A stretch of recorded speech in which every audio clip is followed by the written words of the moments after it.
pensar com vocês hoje sobre o tema: que pensais vós do Cristo? Quando Jesus faz essa pergunta, né, ele está cercado por uma grande multidão, e principalmente a multidão que o escuta, que o ouvira, era composta por fariseus, escribas, saduceus, herodianos e pessoas comuns. Então a pergunta é direcionada a ele: o que vocês pensam do Cristo? De quem ele é filho? Qual é o objetivo de Jesus em fazer essa pergunta? O objetivo é testar os ouvintes para saber se eles tinham conhecimento de causa, principalmente quanto à vinda do Messias. E os escribas, eles eram os escrivãos da época, né? Os escrivães da época. Eles eram os sábios que dominavam a escrita, e por isso eles eram responsáveis por redigir e interpretar leis, por registrar os principais fatos acontecidos na sociedade naquele período. Os fariseus, eles criam numa lei oral. Então Jesus estava sendo ouvido por escribas, né? Escrivães, gente com capacidade de interpretar, de escrever a lei, registravam os fatos ocorridos na sociedade. Ao lado deles, Jesus tem a companhia dos fariseus. Os fariseus, eles criam na lei oral, oriunda da tradição dos anciãos, e essa lei oral, ela era aliada à lei de Moisés. Então, os judeus seguiam a lei de Moisés, além de uma tradição oral, um grupo muito grande de leis ainda, criado pelos anciãos. Então, o público ao qual Jesus se dirige é inteligente e capaz. Jesus não está falando com nenhum bobo. Jesus está falando com pessoas que deveriam dar uma resposta direta, certa, e ele faz essa pergunta a fim de testá-los. Então Jesus esperava uma resposta de acordo com as Escrituras. Para isto, para que eles dessem essa resposta, eles deveriam lembrar dos salmos e dos profetas, ou de todo o Antigo Testamento, que anunciava a vinda de um Messias. E a resposta foi uma vergonha, porque eles esperavam um homem e não o anjo do Senhor. Eles acreditavam que este Messias que viria seria um descendente da casa de Davi. Eles sonhavam com um filho de Davi que estabeleceria um reino terreno, mas também espiritual, um guerreiro forte, poderoso e influente, que enfrentaria o Império Romano, que levantaria um grande exército, lideraria esse grande exército e derrotaria o Império Romano. Então, os israelitas, os judeus, sonhavam com esse dia, onde a redenção política traria orgulho a Israel. Até os discípulos, se vocês forem mais atentos nas Escrituras, até os discípulos que estavam com Jesus, escolhidos pessoalmente por ele, eles tinham problemas com relação à vinda desse Messias. Os discípulos, então, eles também sonhavam com esse projeto terreno, com essa redenção terrena. Tanto é que em Atos capítulo 1, versículo 6, quando Jesus está falando da sua subida e da sua possível volta, eles disseram: será este o tempo em que tu restaures o reino a Israel? Então os judeus esperavam um homem, e não o próprio Deus encarnado, vindo a este mundo em forma humana. E esse pensamento equivocado deles foi quem os levou a responder de pronto, quando Jesus pergunta, né, o que vocês pensam do Cristo, de quem ele é filho? Eles disseram de imediato: filho de Davi. O homem que virá a esse mundo é filho, é descendente de Davi. Todos entendiam e esperavam o Messias humano de linhagem real, um guerreiro forte, poderoso como Davi. Era assim que eles viam o Messias. Uma visão completamente equivocada, errada. E comparando com as Escrituras do Antigo Testamento, era inadmissível que um judeu pensasse daquela forma, principalmente aquele homem que tem a experiência de saber desde 13 anos de idade, né, a Torá toda decorada, ser um conhecedor das Escrituras do Pentateuco. Então, comparado com os escritos do Antigo Testamento, essa resposta deles era completamente herética, não fazia sentido. A resposta soa uma blasfêmia em se tratando da pessoa e obra do Messias, sofredor que viria a este mundo. Então Mateus diz que quando Jesus faz essa pergunta e diante da resposta deles, Jesus se retira. E ao se retirar, ele continua sendo seguido. E Mateus diz que Jesus saiu dali e ele se encontrou com 2 cegos que clamavam: tem compaixão de nós, filho de Davi. Lucas diz que Jesus curou os 2 cegos e também curou o filho de Timeu, Bartimeu. Depois lhe trouxeram um endemoniado, cego e mudo, e Jesus o curou. E toda a multidão se admirou, e diante dessa admiração disseram: porventura é este o filho de Davi? Ou seja, num dado momento Jesus pergunta, se eles conheciam o Messias, de quem ele era filho. Eles disseram: filho de Davi. E aí Jesus vai e faz esses milagres, esses sinais todos, e eles olham um para os outros, aquela multidão assim, digamos, mais leiga, e eles fazem essa pergunta: porventura este aí é o filho de Davi? Ou seja, pode um Messias humano fazer tais milagres? Eu penso que Deus utiliza essa multidão de pessoas não muito cultas para envergonhar os escribas e os fariseus.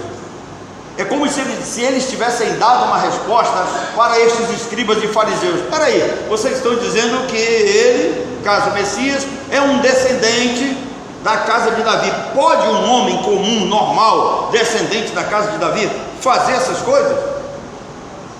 Claro que não. Então um rei descendente de Davi facilmente os levou a não aceitar, a não crer que Jesus era o Messias, o próprio Deus encarnado, porque eles tinham esse pensamento equivocado. Eles estavam esperando esse homem humano, A mente deles estava condicionada ao erro. E aqui nós temos um problema, porque se você aprendeu uma doutrina errada, se você aprendeu algum tipo de ensinamento das Escrituras de forma errada, você vai continuar crendo e ensinando de forma errada. Então Jesus está querendo que as pessoas pensem, que as pessoas caiam em si, e que as pessoas tivessem de fato conhecimento de quem seria o Messias. Em Mateus 13, 55 a 57, Mateus vai nos dizer que Jesus era visto como um homem insignificante. Então Jesus cresce no meio deles, principalmente em Nazaré, como um Zé Ninguém, um sujeito insignificante, um filho sem, vamos dizer assim, expressão nenhuma de um carpinteiro, sem a menor importância social. Observem que nós damos importância para as pessoas mais conceituadas na mídia e na sociedade. Existem certos pregadores, certos homens que podem ter um conhecimento aprofundado das Escrituras, mas se ele não faz parte da mídia, ninguém dá a mínima. E Lucas capítulo 4, quando Jesus vai lá na sinagoga, pede os rolos, do livro de Isaías na mão do escriba, e o escriba passa para ele, e ele abre em Isaías 53, ele faz a leitura, ele entrega para o homem e diz assim: hoje se cumpriu essa escritura no meio de vós, eu estou aqui, eu sou o Messias. E aí, se você ler o restante do texto, diz que eles pegaram Jesus pelo braço, levaram para fora da cidade, tentaram apedrejá-lo, porque eles não aceitavam um Messias praticamente sem expressão social. Irmãos, até Herodes, ele vivia extremamente preocupado com a chegada desse Messias, porque ele achava que esse Messias então seria um homem que lhe tomaria o trono. Então ele está preocupado, e ele faz pergunta aos magos, vocês lembram? Perguntaram às pessoas em volta, onde é que nasceria o Cristo, porque temendo perder o trono, ele perguntou até ao chefe dos sacerdotes e escribas: onde é que vai nascer o Cristo? Se Cristo vai nascer aonde? Ele queria saber, com certeza para matar. Uma vez sabendo, Herodes teria sua mente aliviada, porque ele mataria e eliminaria a ameaça quanto ao seu trono. Herodes entendia que o Cristo, o Messias prometido, rei de Israel, era também um líder político e um grande guerreiro, também descendente da casa de Davi? Herodes também estava equivocado. Então essa ideia dominava a mente do povo. Jesus, ele foi tratado por filho de Davi por 2 homens cegos, e pela mulher cananeia, e pelo cego de Jericó, né? Mateus também vai nos dizer isso no capítulo 15.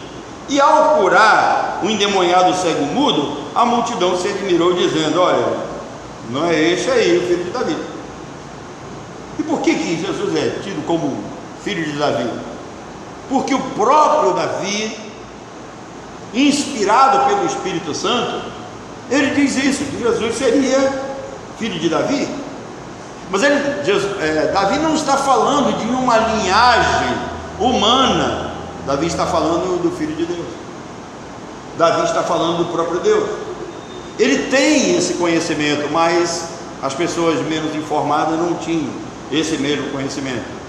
Então Jesus, diante deles, ele era visto diante desse conceito que as pessoas tinham. Mateus 21, quando você vê Jesus entrando triunfalmente em Jerusalém, eles cantavam: Hosana ao filho de Davi. E aí, Jesus curou enfermos, ressuscitou mortos, acalmou a tempestade, alimentou multidões. Jesus andou sobre as águas, exerceu absoluta autoridade sobre o mundo espiritual, expulsou demônios, fez esses demônios calarem, enfrentou pessoalmente, fragilizado fisicamente a Satanás. E com estas credenciais, nós poderíamos supor que Jesus seria facilmente aceito. As pessoas que acompanharam esse ministério de Jesus, era natural que eles de imediato entendessem: olha, esse aí veio de cima, esse aí é de Deus. Como disse Nicodemos: olha, é impossível negar que você não veio do céu, porque nenhum homem normal, nenhum homem nascido em nosso meio pode fazer as coisas que você faz.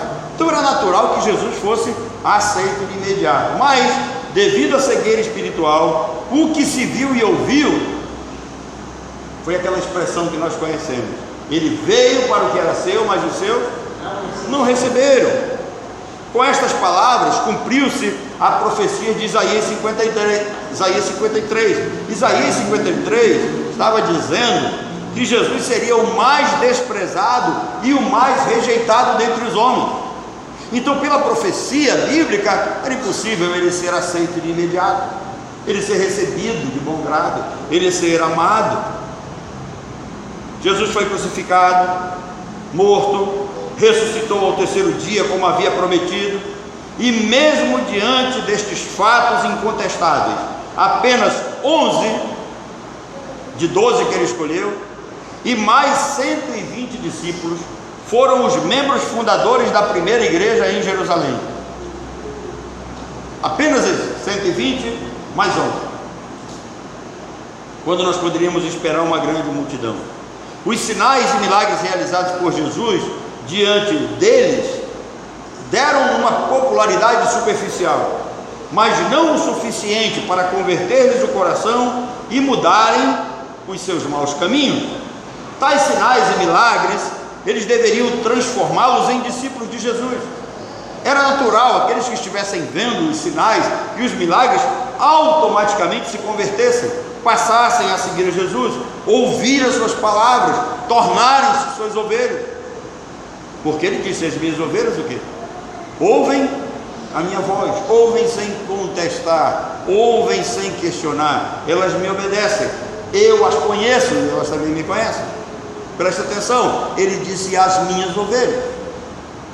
Então, quando ele faz esse tipo de pergunta e recebe a resposta dada por eles, Jesus está dizendo: esse povo aí de fato não me conhece, pode até me honrar com seus lábios, mas o seu coração está o quê?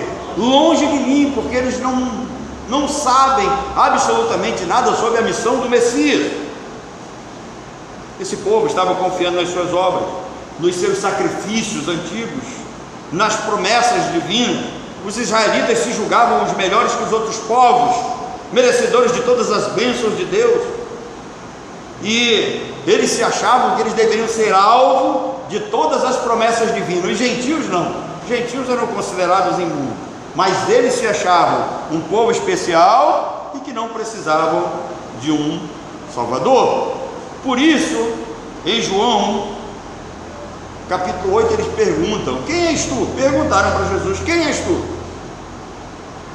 E aí Jesus responde. Depois eles fizeram uma outra pergunta: como podes você afirmar que vai nos libertar? Nós não somos escravos de nada, nós nunca fomos escravos de ninguém. Presta atenção, os judeus dizendo: nós nunca fomos escravos de ninguém. E aí você vai para a história, né? Deus está chamando Abraão em Gênesis capítulo 15, e no capítulo 15 de Gênesis, Jesus já diz para ele: olha, eu vou fazer de você uma grande nação, mas saiba de uma coisa: a tua posteridade vai ser escrava em terra estranha por 430 anos. E eles disseram: nós nunca fomos escravos de ninguém. Esqueceram dos 70 anos de escravidão na Babilônia? Mas Jesus não está falando desse tipo de escravidão. Jesus estava falando que iria libertar aquele povo dos seus pecados. Aliás, Mateus 1:21 diz que a virgem teria um filho, colocaria o nome dele de Jesus, porque ele salvaria o seu povo dos pecados deles. Então, ele faz essa afirmação, fazendo com que eles pensassem que Jesus estava falando de uma escravidão espiritual. E aí Jesus diz: aquele que comete pecado, ele é escravo do pecado. E aí Jesus diz: olha, e esse que é escravo do pecado, ele não tem como se livrar sozinho. E aí mais na frente ele fecha o pacote, quando ele diz: quem vai libertar esse ser humano é o Filho. E se o Filho vos libertar, verdadeiramente sereis o quê? Livres. Não é algo passageiro, não é uma promessa vazia como a do Antigo Testamento, porque tudo se cumpre em Cristo. Então, eles não precisavam de um Messias, eles não se entendiam como pecadores. A verdade é essa: eles não se entendiam como pecadores, eles não precisavam de alguém para perdoar-lhes os pecados. Eles eram filhos de Deus e de Abraão, eles disseram isso. Eles não se sentiam escravizados espiritualmente. E a resposta de Jesus para eles foram estas: eu sou a luz do mundo. Por que Jesus diz eu sou a luz do mundo? Porque esse povo andava em trevas, esse povo estava cego e equivocado quanto ao conceito que tinham de Jesus Cristo. Jesus disse mais ainda: olha, eu não sou deste mundo, eu sou de cima, eu não sou daqui, eu vim de Deus. E eles disseram: nós, bateram no peito, nós somos filhos de Abraão. Jesus calou a boca deles dizendo: antes que Abraão existisse, eu sou. Por que Jesus disse antes que Abraão existisse, eu sou? No nosso vernáculo, eu deveria ter dito assim: antes que Abraão viesse a existir, eu já existia, não é isso? Mas por que Jesus diz eu sou? Lá em Êxodo capítulo 3, Deus envia Moisés para libertar o povo lá no Egito. E aí Moisés chega com Deus e pergunta assim: quando o povo perguntar quem é que está me enviando, o que eu devo dizer? Deus disse para ele: diga apenas o eu sou me enviou. Eu sou é uma expressão no hebraico para dizer o nome de Deus, para expressar o nome de Deus. Então quando Jesus diz eu sou o caminho, está dizendo eu sou Deus, o caminho. Eu sou a luz, o caminho. Eu sou a verdade, Deus. Mas eles não entenderam Jesus como Deus, eles não conseguiram ver Jesus como Deus. Eles estavam esperando alguém completamente diferente. Eles vão mais longe, ele diz: olha, és tu maior que o nosso pai Abraão? Jesus diz: olha, quem escolheu Abraão foi eu, né? Então, antes que eles viessem a ter um questionamento maior, Jesus se retirava.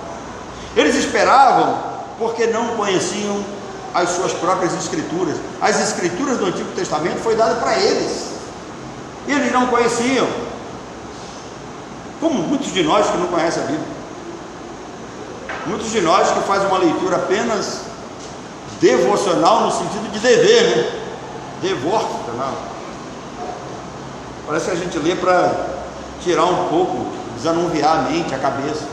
Mas estudar verdadeiramente, nós temos que conhecer. Estas ovelhas, da qual estavam lá, elas não se viam como tais, não entendiam como que aquele povo estava ali completamente perdido em seus conceitos e seus pensamentos. Vamos colocar um acabamento aqui na nossa reflexão com as mesmas perguntas. O que você pensa sobre o Cristo? Jesus perguntasse para você: o que você pensa sobre o Cristo? De quem ele é filho?